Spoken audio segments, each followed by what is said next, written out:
Guys welcome back to another vlog है। सो आजको भ्लग चाहिँ निकै रमाइलो हुन आँटेको छ होइन। किन भन्दाखेरि चाहिँ अब थम्बनेलहरू देखेर तपाईँले थाहा भइसक्नु भयो होला होइन।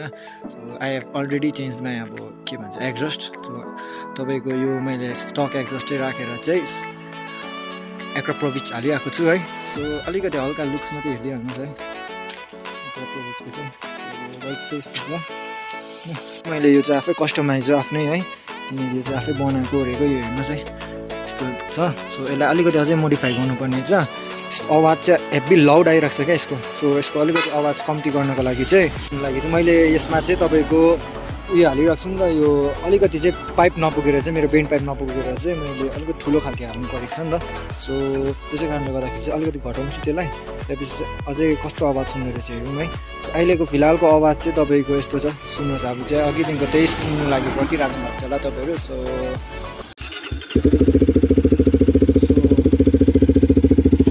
आवाज चाहिँ हेभी लाउड छ है। यो चाहिँ विदाउट डिपी किलर हो।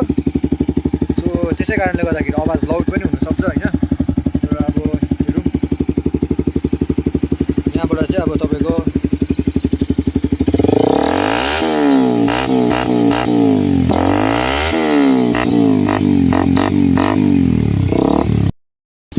आवाज चाहिँ हेभी लाउड छ है। यसलाई चाहिँ अलिकति एडजस्ट गर्नुपर्छ, अलिकति एडजस्टलाई।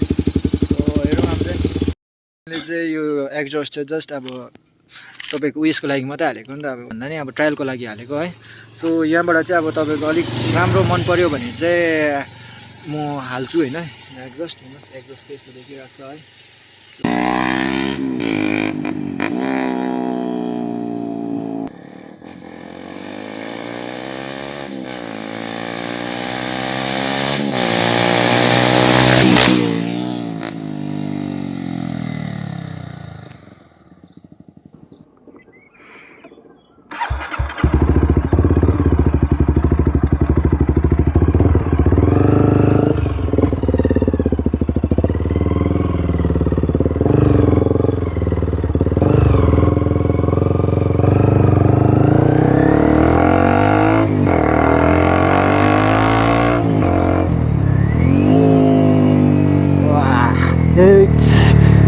कम्प्रेसरमा पनि स्याटिस्फाइङ दिँदो रहेछ गाइस। सो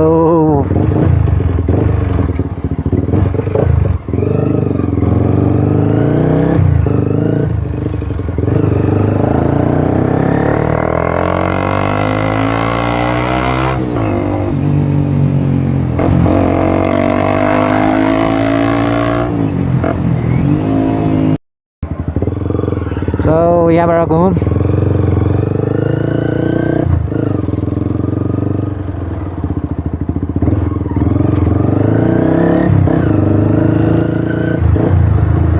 सो यहाँ चाहिँ त्यही हो है, डेलोमै मात्रै छ अलिकति हाम्रो हाइवे त्यस्तो चाहिँ। सो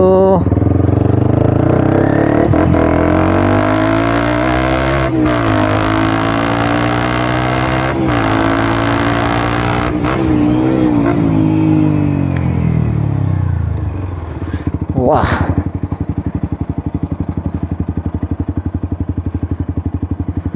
हाँ हाँ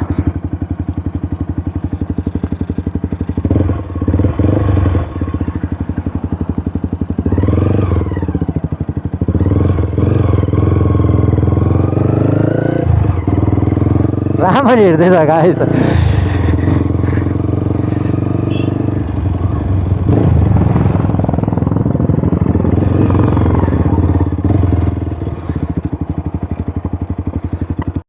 गाइज है हाम्रो आवाज चाहिँ बबालै आएको छ होइन। सो त्यही हो है।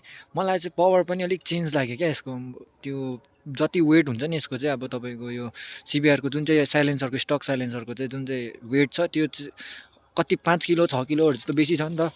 पावर तपाईँको पावरमा नि हल्का चेन्जेस लाग्यो क्या। अलिकति भए नि यसको जुन चाहिँ यो आरपिएम छ नि, आरपिएम चाहिँ अलिकति बेसी भएको छ क्या स्टक एक्जस्ट भन्दा चाहिँ तपाईँको।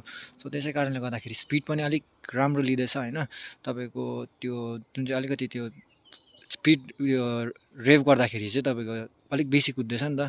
सो त्यो चाहिँ अब सबै स्टक एक्जस्ट चाहिँ नभएको कारणले गर्दाखेरि हो नि त। स्टक एक्जस्ट चाहिँ तपाईँको भनिहालेँ 5-6 केजी बेसी हुँदो रहेछ क्या। त्यसै कारणले गर्दा वेट बेसी भएको कारणले गर्दाखेरि चाहिँ अब तपाईँको टोटल्ली बाइकमा डल्लै चेन्जेस एकैचोटि भइहाल्दो रहेछ नि त। सो त्यही हो गाइज है। सो अब चाहिँ एक राइड गरौँ है। So destination at the sound है।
सो गाइस यसको आवाज पनि आई डोन्ट थिङ्क सो त्यस्तो डरलाग्दो इरिटेटिङ छ जस्तो क्या। यो चाहिँ ठिकैको नै लाग्यो मलाई आवाज चाहिँ है। अब लाउड चाहिँ लाउडै छ तर स्मुथ खालके छ क्या। यो चाहिँ अब नबिजाउने खालके छ नि त।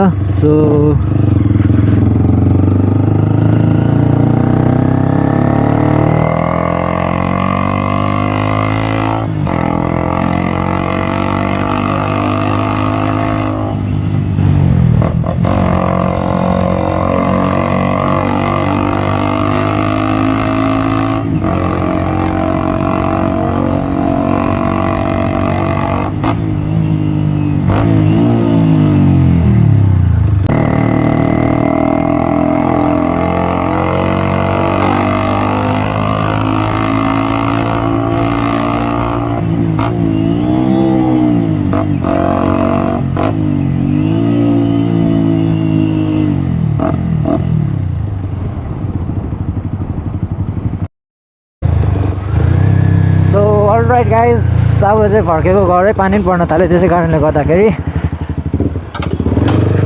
सो त्यही हो अब चाहिँ है। इफ यु वान्ट अब पब्लिक रियाक्सन भिडियोहरू चाहिँ अब फुल चाहिन्छ भने चाहिँ तपाईँहरूलाई कमेन्ट बिलो होइन। सो रियाक्सन भिडियो पनि बनाउने छु होइन। सो त्यही हो अब चाहिँ घर फर्केको। So alright guys thank you for watching the video है। अनि